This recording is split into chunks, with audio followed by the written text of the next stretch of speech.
السلام علیکم ورحمۃ اللہ۔ جیسا کہ آپ تمام حضرات کو معلوم ہے کہ ہمارا قرآن پاک کا سبق شروع ہو چکا اور ہم نے قرآن پاک کو شروع کر دیا ہے، اور پچھلی ویڈیو میں ہم نے سورہ فاتحہ پڑھا تھا اور آج ہم دوسری سورۃ البقرہ پڑھیں گے۔ تو جو حضرات ہمارے چینل پر نئے ہیں تو میں ان سے گزارش کروں گا کہ آپ ہمارے چینل کو سبسکرائب کر لیجئے اور ساتھ ہی ساتھ بیل کے آئیکن کو بھی دبا دیجئے تاکہ آپ کو ہماری قرآن پاک کی سبق کی ویڈیو روزانہ پابندی سے ہفتے میں ہم جب بھی ویڈیو ڈالیں آپ کو ملتی رہے اور آپ سے کوئی بھی سبق نہ چھوٹے۔ تو چلیے آج ہم ہمارا دوسرا سبق قرآن پاک کا شروع کرتے ہیں۔ تو دیکھیے یہاں پر کیا لکھا ہے، آیاتھا۔ اس کے معنی کیا ہے؟ اس کے معنی ہے یہاں پر 286 آیات ہے اس سورت کے اندر۔ سورۃ البقرہ میں کتنی آیتیں ہیں؟ 286، 286۔ اس کے بعد سورت نمبر کتنی ہے؟ 2، سورۃ البقرہ۔ سورۃ البقرہ مدنیہ، یہ کہاں پر نازل ہوئی؟ مدینہ میں نازل ہوئی، اس لیے اسے کیا کہا جاتا ہے؟ سورۃ البقرہ مدنیہ۔ رکوعاتھا، رکوعاتھا اس کے معنی کیا ہے کہ یہاں پر 40 رکوع ہے، یہاں پر رکوع ہے۔ رکوعاتھا کے مطلب ہے کہ اس میں 40 رکوع ہے اس سورت کے اندر، سورۃ البقرہ کے اندر۔ تو چلیے اسے پڑھتے ہیں۔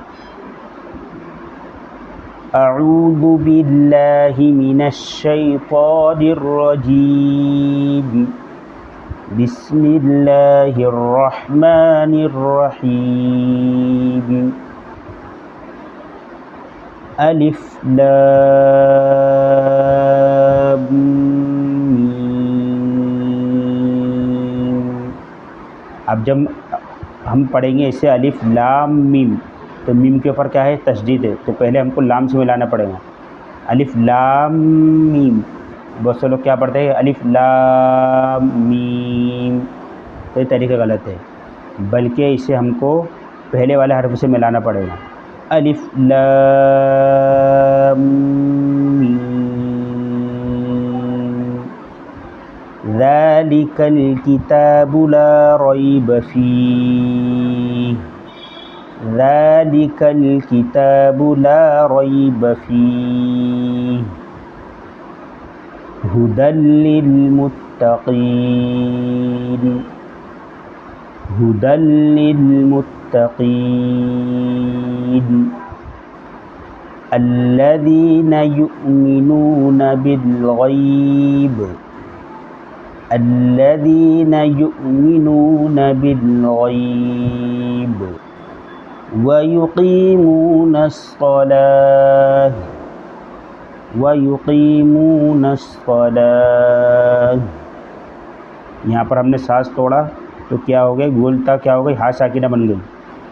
وَيُقِيمُونَ الصَّلَاةَ وَمِمَّا رَزَقْنَاهُمْ يُنْفِقُونَ۔ الذین یؤمنون بالغیب ویقیمون الصلاة ومما رزقناہم ينفقون۔ اب یہاں پر آخری پہ نون کی آواز باقی رہے گی، ينفقون، نون کی آواز آخری پہ باقی رہے گی، جاری رہے گی۔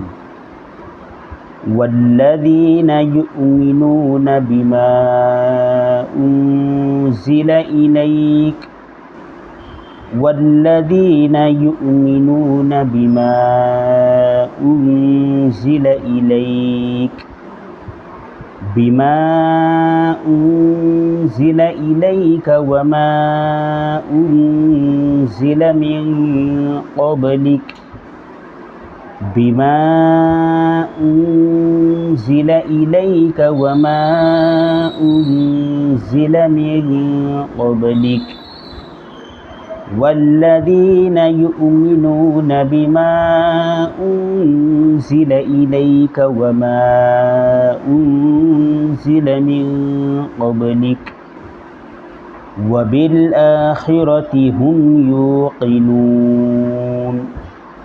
وبالآخرة هم يوقنون أولئك على هدى من ربهم أولئك على هدى من ربهم وأولئك هم المفلحون وأولئك هم المفلحون۔ تو ٹھیک ہے، آج کا ہمارا قرآن پاک کا سبق نمبر 2 مکمل ہوا۔ کل انشاءاللہ ہم قرآن پاک کا سبق نمبر 3 آگے پڑھیں گے۔ ان الذین کفروا سواء علیہم۔ اور میں آپ سے ایک بات کہنا چاہوں گا کہ اگر آپ قرآن پاک حفظ کرنا چاہتے ہیں تو آپ ابھی سے قرآن پاک کو 15 سطری میں پڑھیں۔ 15 سطری مطلب 15 لائن والے قرآن میں پڑھیں، تاکہ آپ کو حفظ کرنے میں آسانی ہو۔ اگر آپ قرآن پاک کو حفظ کرنا چاہتے ہیں تو ابھی سے آپ قرآن پاک 15 سطری میں پڑھیں، 15 لائن والے قرآن میں پڑھیں، تاکہ آپ کو حفظ کرنے میں بہت آسانی ہو۔